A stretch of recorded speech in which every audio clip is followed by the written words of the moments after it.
Om Swastiastu, Namo Buddhaya, Salam Kebajikan.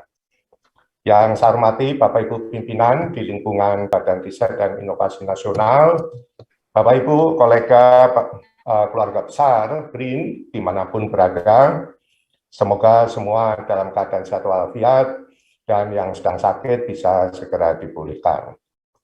Juga kita ucapkan duka bagi beberapa teman kita yang baru saja meninggal 1 minggu yang lalu, ya. Semoga beliau semua diterima di sisinya. Mohon maaf. Jadi termasuk saya sendiri ini saya kena sariawan ya, jadi agak bengkak. Jadi Bapak Ibu sekalian, mohon bisa ditampilkan ada beberapa hal yang ingin saya sampaikan pada kesempatan apel pagi pada hari ini. Yang pertama yaitu saya ingin menyampaikan berita yang mungkin agak berita gembira bagi Bapak Ibu khususnya para periset di OR, bahwa insya Allah kita akan segera mendapatkan pengalihan anggaran yang terkait anggaran non operasional, ya, anggaran program riset dari beberapa KL, ya, tidak semua KL, tapi dari beberapa KL yang memang sudah diproses oleh Kementerian Keuangan. Semua mohon bisa bersiap-siap, ya, karena menurut saya tidak mudah juga untuk menyerap anggaran yang diberikan untuk sampai akhir tahun, ya, hanya tinggal 5 bulan barangkali, ya. Tapi ya tidak apa-apa, yang penting ini bisa menjadi baseline kita ke depannya, ya. Kemudian ini saya ingin menjawab beberapa pertanyaan, ya. Jadi ini sesi tanya jawab pertanyaan lagi, ya. Karena ini ada banyak pertanyaan nih minggu ini, ya. Jadi saya ingin menjawabnya satu persatu. Jadi ini ada pertanyaan dari teman-teman kita, jadi penempatan peneliti di kedeputian dan di direktorat, ya, itu bisa menjadi segregasi sosial dan masalah besar di masa yang akan datang karena adanya perbedaan perlakuan dan dukungan lainnya, ya. Kembalikan peneliti ke OR dan PR. Sementara di kedeputian dan direktorat lebih dikhususkan untuk anjak, rekayasa dan lainnya, ya. Jadi ini mestinya sudah diketahui, ya, kalau yang mengikuti apel pagi, mengikuti berbagai sosialisasi kita mestinya sudah paham, ya, meskipun kalau belum paham juga nggak apa-apa gitu, ya, gitu, bahwa sejak awal itu sebenarnya tidak pernah ada kebijakan menempatkan personel secara top down, ya, untuk mengisi formasi di deputi maupun di OR gitu dan PR-nya, ya, semua berbasis pada open call, pemetaan dan kesepakatan antara sivitas dan unit terkait. Karena itu Bapak Ibu banyak diwawancara kan, gitu. Kemudian tugas dan fungsi deputi dan OR itu jelas-jelas berbeda, ya. Apapun jabatan fungsionalnya. Jadi perlu saya sampaikan, kita menempatkan orang, mengambil orang, ya, atau menetapkan, memilih, Bapak ini, Ibu itu ada di sini, ada di sana, Mbak itu, dan sebagainya. Itu tidak berbasis pada jabatan fungsionalnya. Karena jabatan fungsional itu intinya bisa dinamis, ya, bisa berpindah-pindah, gitu ya.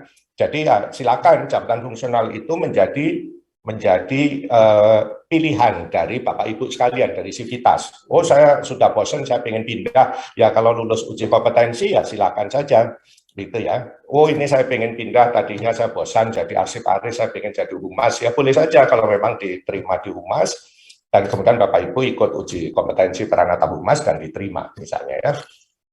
Gitu. Jadi tugas dan fungsi deputi, ya, itu adalah intinya memberikan layanan, ya. Jadi seperti saya sama tetapi untuk spesifik.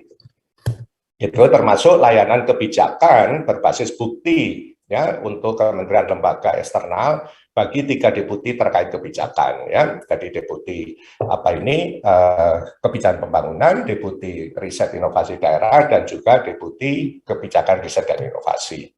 Sebaliknya OR fokus pada riset di bidangnya, ya, melakukan aktivitas litbang jirap, aktivitas riset di bidangnya, apapun ranahnya, mau hulu maupun hilir. Tetapi bukan hilirisasi, gitu ya.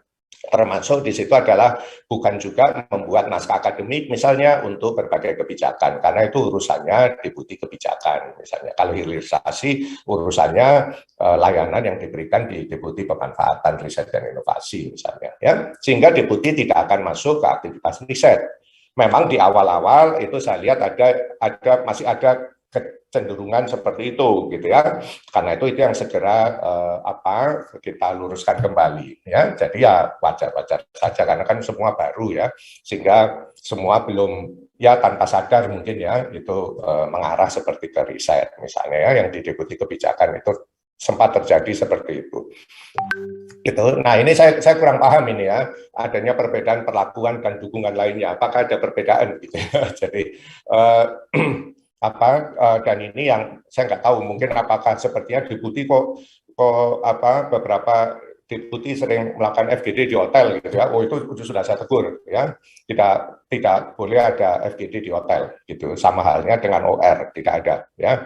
Gitu kalau tidak perlu banget. Umumnya kita lakukan FGD di hotel kalau ada permintaan dari mitra gitu ya. Misalnya ya saya sebut aja misalnya PKN meminta bantuan karena harus mengalihkan sedemikian banyak orang dalam waktu singkat ya, kita bersama-sama di konsinyering di hotel ya, itu kita fasilitasi ya gitu, karena itu kan kebutuhan kita juga ya. Jadi tetapi bukan sekedar FGD misalnya setengah hari, 1 hari terus harus di hotel gitu, ngapain ya. Jadi itu yang banyak yang sudah saya tegur ya untuk tidak melakukan itu lagi ya, karena kita punya banyak kantor yang cukup representatif dan silakan dilakukan di kantor kita ya. Toh kalau memang ada narasumber ya masih bisa dibayar kan narasumbernya, tidak perlu harus di hotel gitu ya.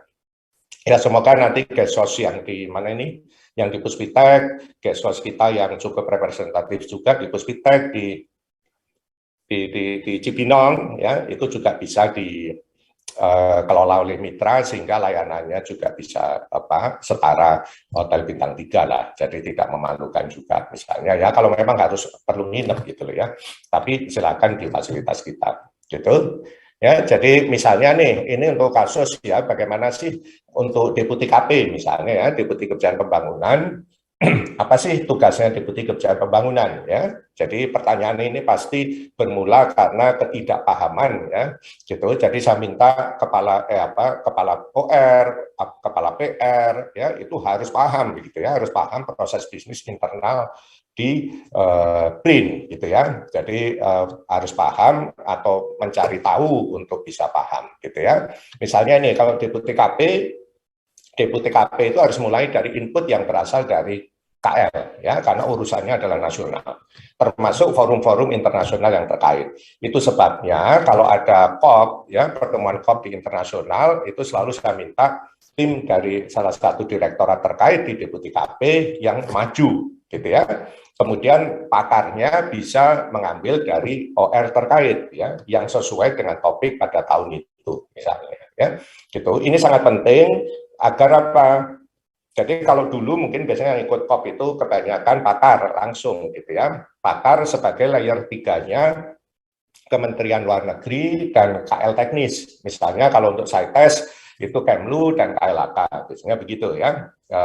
Kemudian baru ada pakar dari lembaga riset kan. Nah, kalau pakar saja yang maju, kita tidak bisa kita akan kesulitan untuk keep update ya, kemudian membaca keseluruhan karena kan pakar kita juga pasti sibuk harus riset juga ya. Jadi ini yang saya minta bahwa dan ini menjadi tugas Deputi KP gitu ya, dan tim hukum dari PAKS. Jadi kita akan didik tim hukum kita, ada hukum yang akan kuat di hukum antariksa, hukum kelautan, hukum biodiversitas misalnya dan sebagainya ya. Gitu. Jadi layer 3 ini yang harus diwakili secara tetap ya oleh koordinator terkait di direktorat di Deputi KP ya.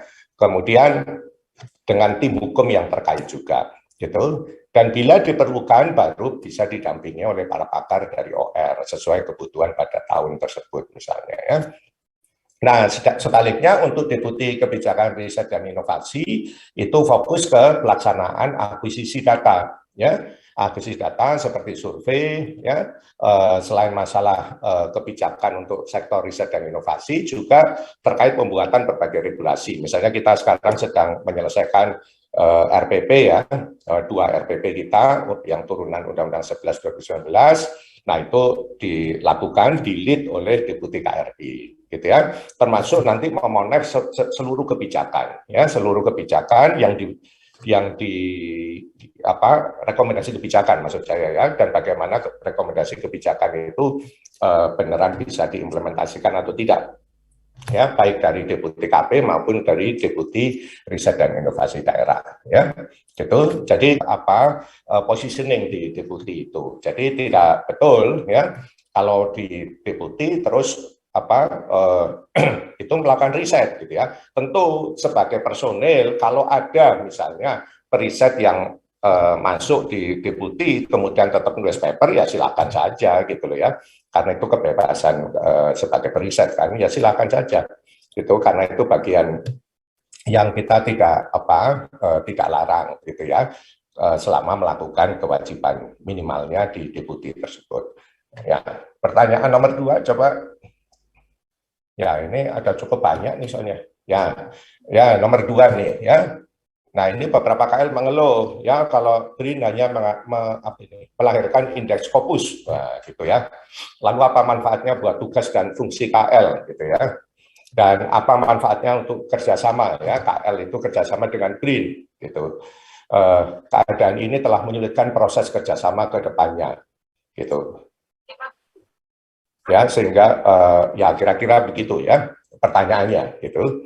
Nah, ini yang saya juga nggak paham juga kenapa ada persepsi seperti ini gitu ya. Ini pasti yang belum paham gitu ya. Jadi ini persepsi sepihak pasti ya gitu. Persepsi sepihak yang merasa sudah betul padahal tidak pernah cari informasi yang betulnya seperti apa begitu ya. Jadi sekali lagi saya ingatkan, BRIN itu lembaga riset dan sivitas BRIN apakah periset atau bukan ya harus terbiasa untuk pintar mencari informasi ya, kemudian pintar menganalisa informasi dan tidak sekedar persepsi sepihak gitu ya. Jadi semua itu harus ada tulisannya gitu, dan pasti saya bikin tulisannya gitu ya. Gitu. Jadi ini adalah persepsi sepihak jelas ya. Mungkin ini pendapat personal ya. Jadi tetapi juga ya saya kurang tahu ya.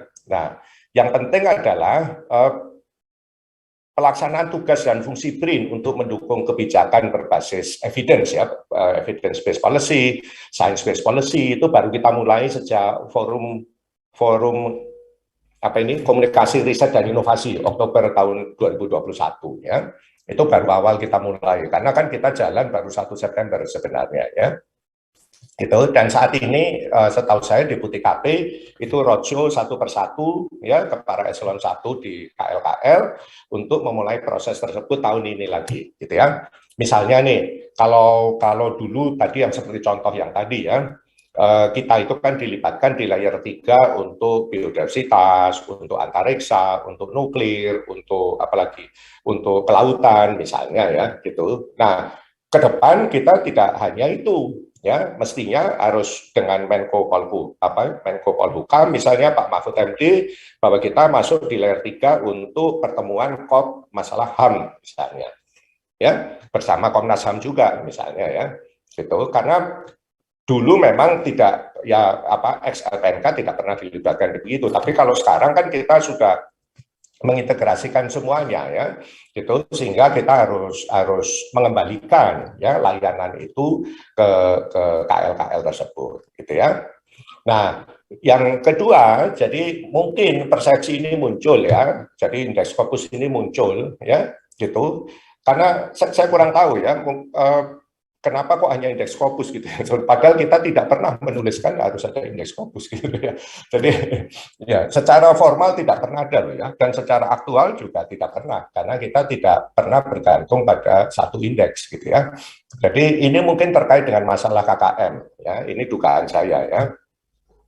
Keluaran kinerja minimal ya yang berbasis output ya, output yang basisnya itu adalah kekayaan intelektual gitu ya, yang diperlakukan untuk sivitas DOR apapun cabungnya ya. Jadi ini sivitas DOR, kalau di Deputi lain lagi ya indikatornya gitu ya. Nah, memang kalau yang ini belum kita tulis ya gitu, belum kita tulis gitu. Jadi belum kita buat, maksudnya peraturan BRIN tentang capaian kinerja belum kita buat, saat ini baru proses sedang kita buat karena kita memang sedang menunggu penyelesaian pengalihan teman-teman supaya tidak 2 kali kerja ya.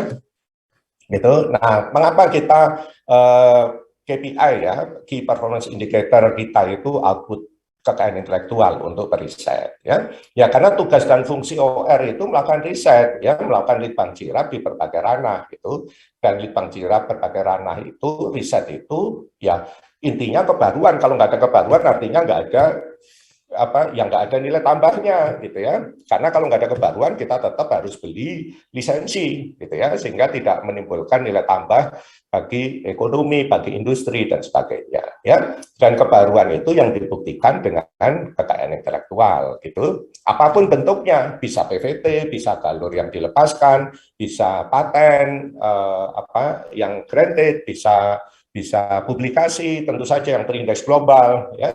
Dan publikasi itu terindeks global, bukan terindeks Scopus gitu ya. Nah, terindeks global itu seperti apa? Itu kita memakai kombinasi ya. Nanti kalau sudah kita lansir, saya akan sampaikan memakai kombinasi dari berbagai indeks. Karena indeks Scopus juga tidak sempurna gitu ya.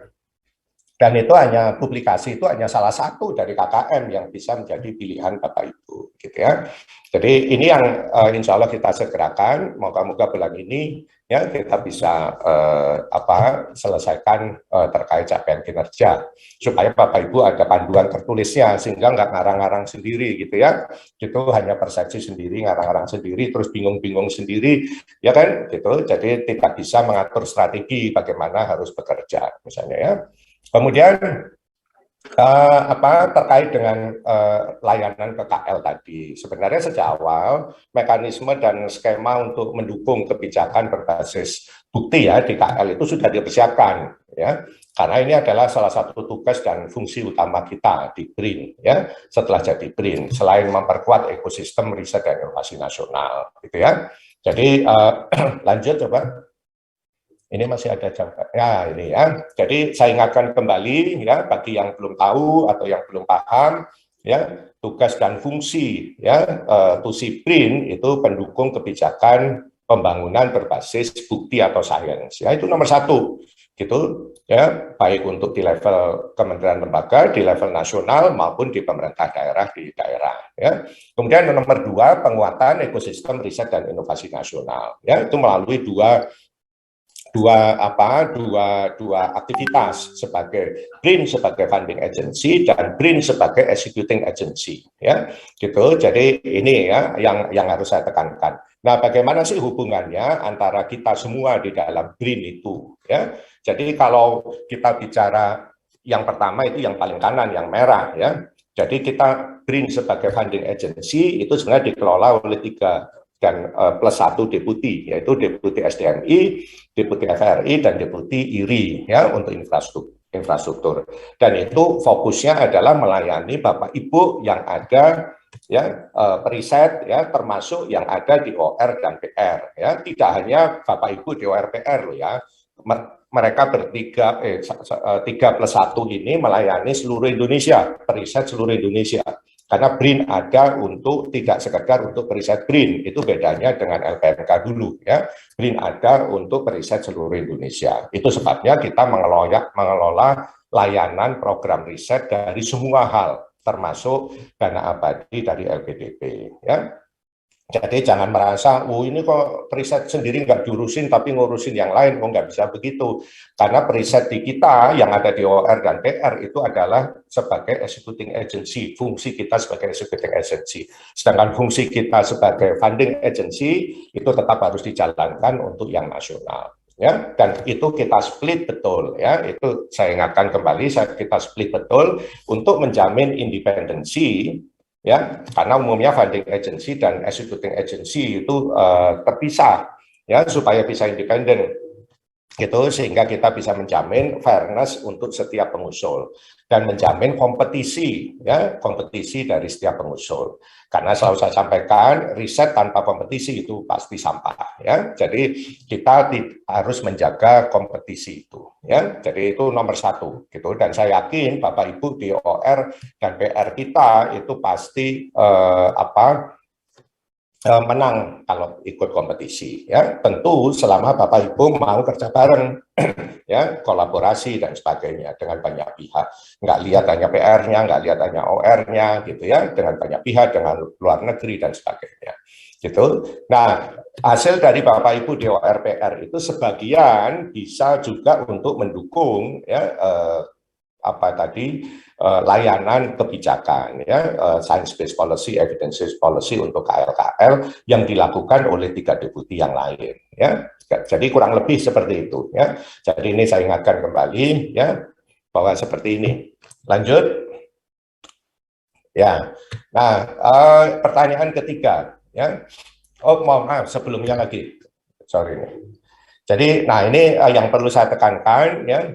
Jadi banyak negara lain, ya banyak lembaga lain di negara lain itu yang banyak ketemu saya, ya kontak saya untuk tanya kenapa wah ini kenapa ide ini muncul gitu ya, karena mereka selama ini kesulitan juga, ya karena banyak negara itu yang ingin mengintegrasikan juga ya. Kalau Jerman itu sejak lama, sejak saya masih kerja di Jerman bahkan ya saya tahu babak belurnya mereka untuk mengintegrasikan berbagai lembaga funding agency dan lembaga riset di Jerman yang ruwet ya gitu.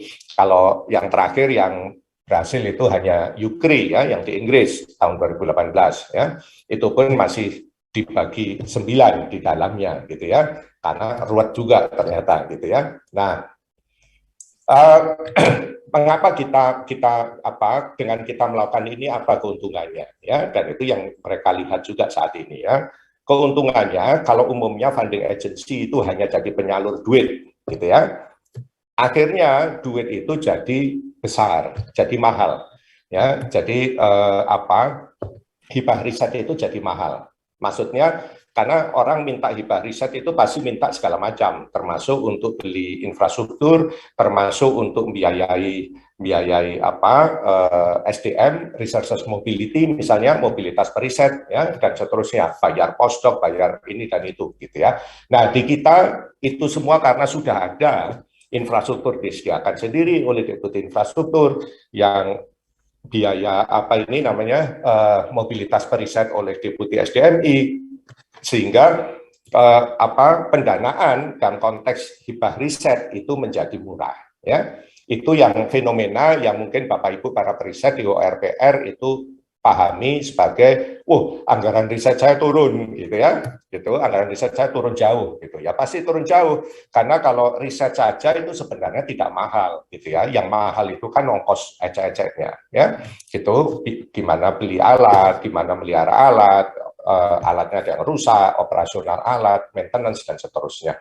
Belum lagi biaya untuk macam-macam ya, gitu. Nah itu sudah kita split semua sehingga hibah riset itu menjadi sangat rasional gitu ya, dan ini akan membantu Bapak Ibu periset karena Bapak Ibu periset tidak akan dibebani oleh target, misalnya saya dapat 30 miliar, coba bayangin dapat 30 miliar ya kan, gitu misalnya dapat 30 miliar tapi dapat cuma 2 paten gitu loh misalnya ya, gitu, dibandingkan orang lain yang mungkin hanya dapat 1 miliar tapi dia menghasilkan 10 paten, loh kan babak belur ya kan. Padahal ternyata di kegiatan Bapak Ibu yang 30 miliar itu sebenarnya yang untuk risetnya sendiri nggak sampai setengah miliar gitu ya, yang lebih banyak untuk hal-hal lain misalnya. Nah ini yang dengan sistem seperti ini itu jadi lebih ternormalisasi gitu ya.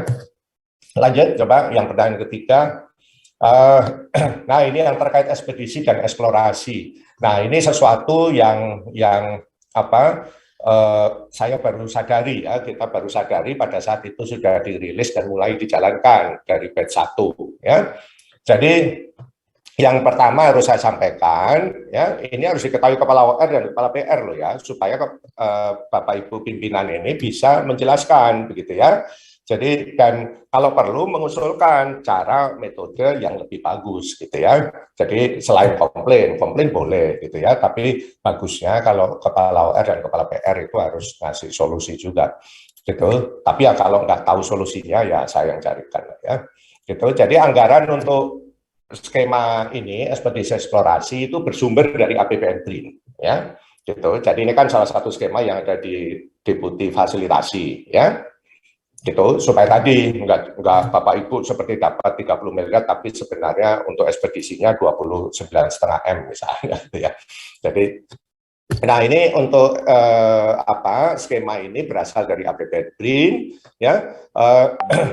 Nah, sehingga karena dia dari APBN BRIN bukan dari dana abadi seperti halnya RIM ya, riset inovasi untuk Indonesia Maju.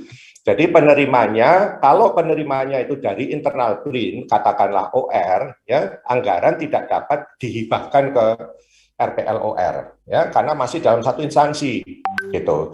Sehingga waktu itu terpaksa pengelola DIPA di Deputi Fasilitasi riset dan inovasi itu mengelolanya secara terpusat, gitu ya, karena nggak bisa dihibahkan. Jadi ini sejujurnya, mohon maaf ini kita kurang sadari waktu itu ya, gitu. Jadi sehingga harus ngajuin anggaran gitu sesuai kebutuhan langsung ke Deputi Fasilitasi karena anggarannya tidak dicairkan ke pengelola DIPA di OR gitu ya. Jadi ini yang banyak yang belum tahu ternyata ya, dikira distribusinya itu dalam bentuk pencairan ke RPL-nya OR gitu ya, sehingga mereka tanya, loh kok anggarannya nggak cair-cair gitu ya. Memang bukan nggak cair karena seharusnya Bapak Ibu harus langsung mengajukan ke sana. Nah, di lain sisi untuk Deputi Fasilitasi ini menimbulkan kerepotan yang luar biasa ya, karena sudah banyak yang jalan kan baru ketahuan gitu, setelah jalan ada berapa ratus gitu ya manusia yang harus kemana-mana gitu. Jadi tentu tidak bisa kita menjamin kedisiplinan setiap penerima ya perjalanan itu untuk segera menyelesaikan bukti pertanggungjawaban rampung gitu ya, sehingga tim pengelola DIPA jadi seperti tersandera gitu karena harus nagihin satu-satu ya, dan semua ya tidak selalu aware kan dengan hal-hal seperti itu gitu ya. Ya, itu sebabnya untuk yang batch 1 itu sebagian ya dilakukan improvisasi dengan sistem reimburse parsial ya, untuk komponen yang tidak bisa dilakukan transaksi di awal. Misalnya kalau pesawat dan sebagainya itu tentu bisa langsung dibelikan selesai ya.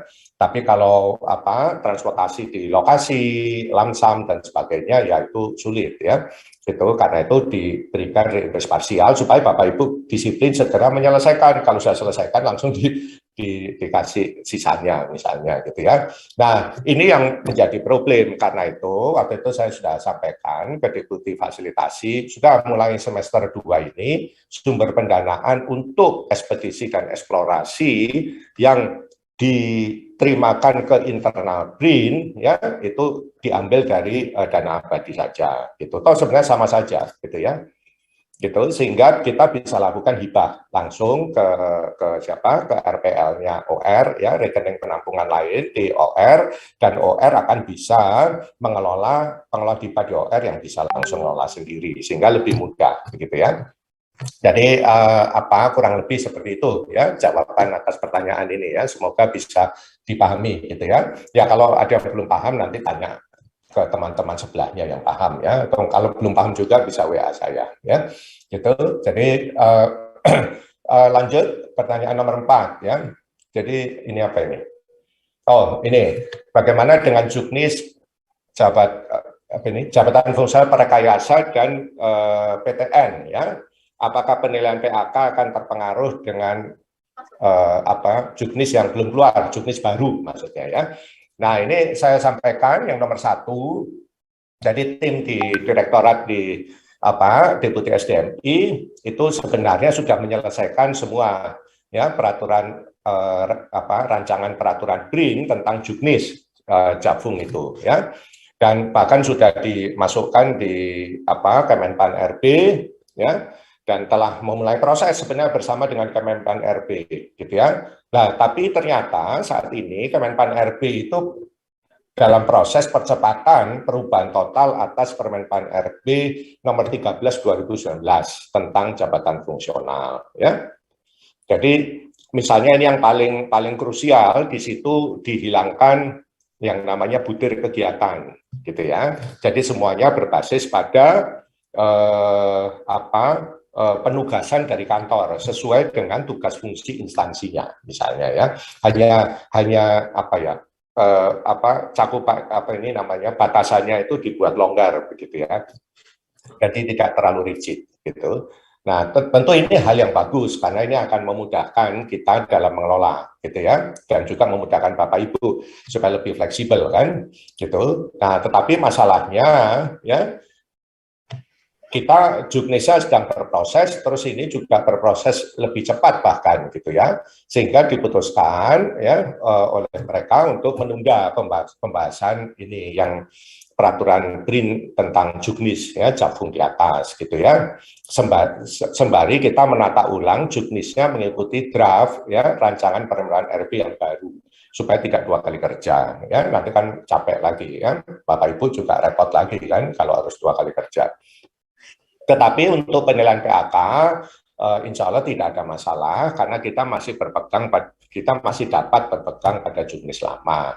Tetapi misalnya nih kalau di Prekayasa kan harus ada sistem piramida dan sebagainya, ya itu kita konversi saja, kita buat istilahnya analogi saja ya, menyesuaikan dengan struktur organisasi kita saat ini.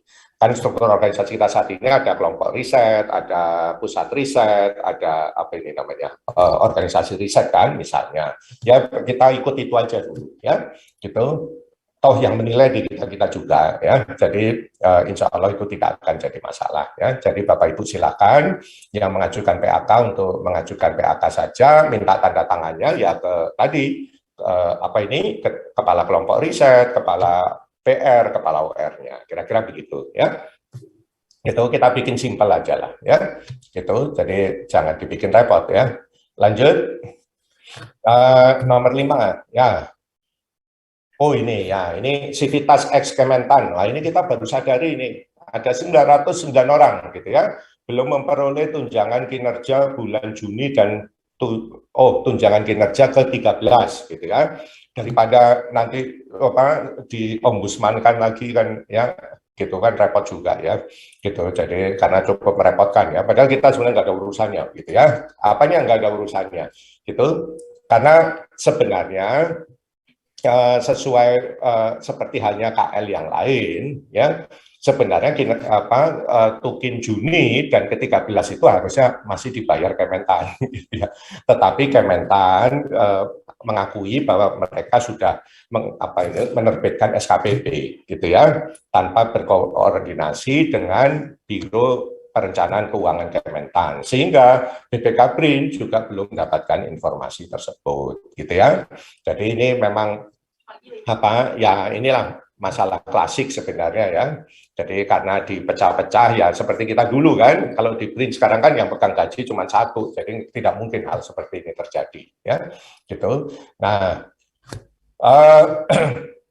gitu. Nah, memang pada saat yang sama kita sebenarnya sudah mendiskusikan dengan DCA terkait tambahan biaya belanja pegawai BRIN untuk tahun anggaran 2022 ya, karena belanja pegawai kita dari anggaran yang ada itu akan habis mungkin bulan Oktober ya, gitu. Tapi ya nggak usah khawatir ya, insya Allah kita dapat tambahan dari BA Bun ya, gitu. Nah kita sedang berproses tanpa memperhitungkan beban tukin di atas gitu ya, tukin yang tadi yang Juni dan ke-13 untuk 909 teman-teman kita dari Kementan itu ya, gitu. Nah tetapi ya karena ya tetap harus kita proses karena sudah terlanjur keluar SKPP dari Kementan, mereka sudah merilis itu, ya tentu Kementan nggak bisa bayar lagi gitu ya. Nah karena itu kita lakukan bilateral aja antara BRIN dengan Kementan untuk mengalihkan belanja tukin tersebut ya.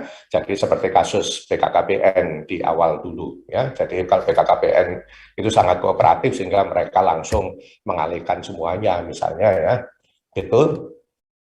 Sehingga insya Allah pembayaran tukin untuk Juni dan ke-13 akan kami talangi dari anggaran BRIN ya, gitu. Tetapi ya ini repotnya ya, gitu. Kita jadi harus menghitung harian gitu ya. Harian itu maksudnya apa? Karena kelas jabatan Bapak Ibu di Kementan dengan di BRIN itu beda. Kalau di Kementan misalnya peneliti, saya lupa ya, Madya dan Utama itu 11 dan 13. Kalau di BRIN kan 12 dan 14 gitu ya. Jadi akan diputuskan bahwa perhitungannya itu ya harian, maksudnya tanggal 1 sampai 17 Juni, karena dilantiknya kan 17 Juni nih, itu memakai kelas jabatan Kementan, dan 18 sampai 31 Juni memakai kelas jabatan BRIN, gitu ya. Jadi ya mohon maaf nanti kalau angkanya itu tidak sama ya, berbeda dengan bulan-bulan sebelumnya ya. Gitu. Jadi itu sudah kita rapatkan oleh tim Roren kita ya, dan akan ya semoga tidak ada masalah yang berarti ya. Jadi mohon teman-teman yang 909 sivitas ya, ini bisa memahami masalah ini tanpa harus menyalahkan ya Kementan, sudahlah ya, gitu. Bagaimana juga kita akan masuk sebagai PNS baik-baik, kalau mutasi ya harus baik-baik ya, gitu. Seperti aja kalau ke BRIN ya begitu ya, itu kita nggak usah saling menyalahkan, ya namanya manusia, kesalahan bisa terjadi di mana saja ya, gitu. Jadi tidak usah komplain dulu ke orang luar gitu ya, lebih baik tanya gitu sehingga bisa dijelaskan dengan baik ya. Oke, jadi mungkin ini yang terakhir. Wah, ini viral ya, terkait pengadaan renovasi gedung BJ Habibie lantai 2 gitu. Ya, ini ya saya berterima kasih sekali gitu ya, karena memang kita kita sampai ada Green Watch gitu ya. Jadi saya juga baru tahu ada Green Watch gitu ya. Nah, kalau saya berterima kasih karena itu jadi sumber koreksi untuk saya kan gitu. Jadi bagus banget gitu ya. Tidak hanya dari internal, mungkin dari eksternal juga.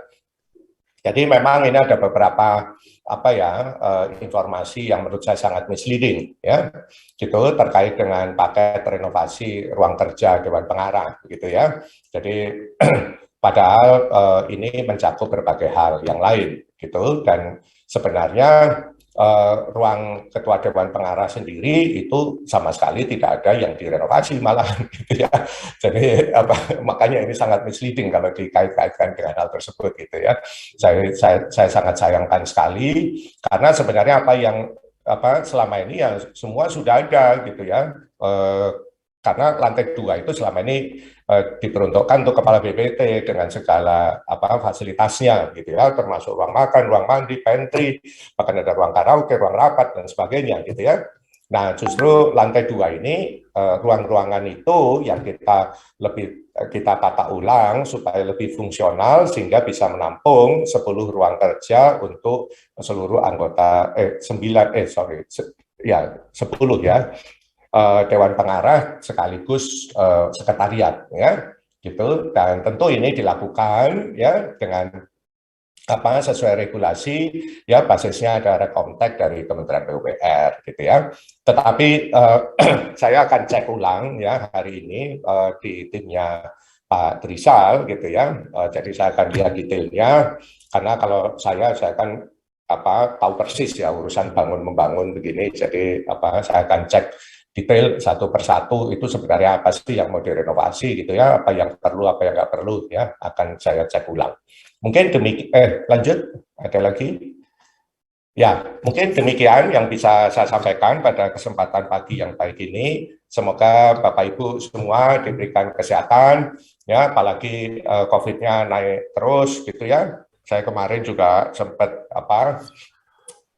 curiga saya kena COVID gitu ya, ternyata saya demam karena sariawan gitu ya. Jadi alhamdulillah ya gitu. Jadi ternyata setelah dites ya negatif, dan karena infeksi karena sariawan aja. Itu mungkin demikian yang bisa saya sampaikan. Sekali lagi untuk semuanya sehat selalu, tetap semangat dan juga tetap fokus ya, khususnya teman-teman periset untuk bisa segera masuk ke riset ya, segera membuat proposal, segera toh semua skema kita itu bisa dalam tanda petik ya, sebenarnya bisa multi years ya gitu. Jadi demikian, saya kembalikan ke MC. Terima kasih. Wabillahi taufiq wal hidayah. Wassalamualaikum warahmatullahi wabarakatuh. Om Santi Santi Santi. Waalaikumsalam warahmatullahi wabarakatuh. Pembacaan doa. Bismillahirrahmanirrahim.